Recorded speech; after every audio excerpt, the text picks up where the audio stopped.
సోమశిల నీళ్లు మరిపాడికి ఇచ్చే పోతాను. కాబట్టి ఇది మా చిత్తశుద్ధి.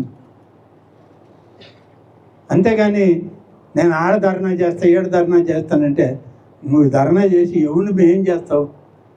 మీ బతుక్కి మీరు 12 ఏళ్ళు నిద్రపోయారు. మీరు ఎక్కడెక్కడో వ్యాపారాలు చేసుకుని కోట్లు సంపాదించుకున్నారు.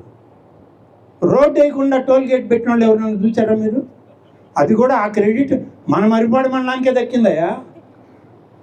ఇప్పుడు ఆ టోల్ గేట్ ఉంది, ఆడ ఉందా? డీసీపల్లి దగ్గర రోడ్డు వేసిన తర్వాత టోల్ గేట్ పెట్టారు.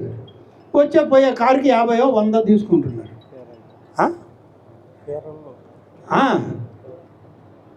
మన వాళ్ళు రోడ్డు వేద్దానికి పోయారు. 7 నుంచి 5 రాష్ట్రాలు దాటి 6వ రాష్ట్రం చివరన హిందూ మహాసముద్రం కాడికి ఆ రాష్ట్రంలో పోయి రోడ్డు వేయలేదంట.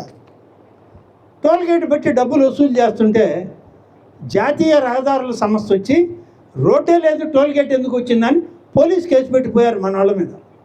ఈ గొప్పతనం కూడా మనకే కదా.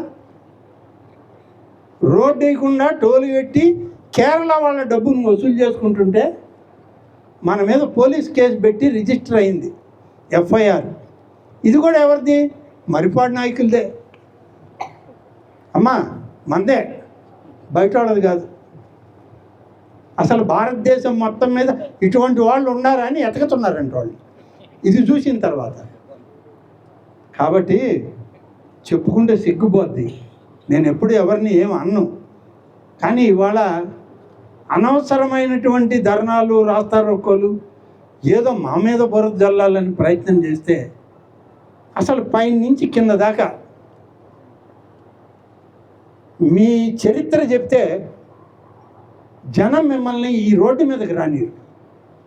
మీకు కనీసం విజ్ఞత ఉండాలి. విజ్ఞత లేని వాళ్ళందరూ రాజకీయాలు చేస్తామంటే మీరు చెప్పింది వినిపోవడానికి నేనేమి రాజకీయాలు తెలియనివాడిని కాదు, మాట్లాడడానికి చేత కానివాడిని కాదు. 10 ఏళ్ళు ఏమి నిద్రపోయినారా మరిపాడు వాళ్ళు? సోమశిల నుంచి నీళ్ళు ఎందుకు తేలేదని అడగలేదు. ఎందుకు అడగలా? మీరు మంజూరు చేసి టెండర్లు పిలిచి పంపు సెట్లు పెట్టి 2 రిజర్వాయర్లకి భూసేకరణకి డబ్బులు ఇస్తే దాన్ని మూలన పడేసిపోయారు.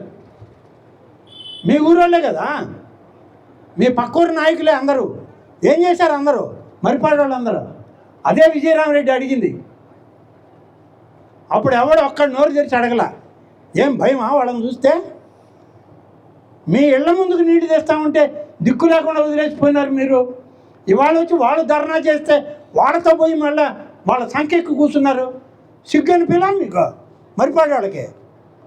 ఏమా ఇవాళ మమ్మల్ని అడుగుతున్నారు హై లెవెల్ కెనాల్ శంకుస్థాపన చేసింది నేనే,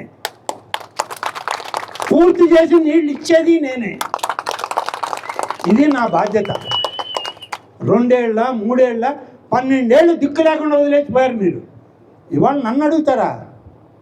మా ముఖ్యమంత్రి వచ్చిన మొదటి రోజు ప్రాజెక్ట్ చూసింది ఏదంటే హై లెవెల్ కెనాల్.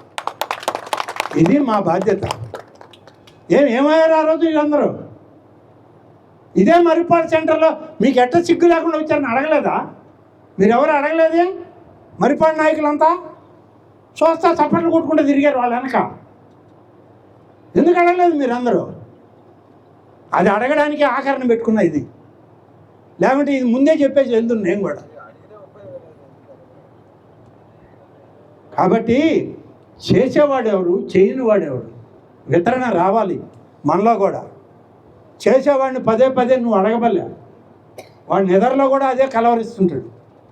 మేము నిద్రపోయినా నిద్ర లేచినా సోమశిల కాలువలు, మరిపాడు మండలం, వింజమూరులో ఉన్నటువంటి ఓబులేడు ఊరు, గుండె మడకల చెరువు ఇయే కళ్ళ ముందు కనబడతాయి మాకు. మీరు ఏం అడగరు.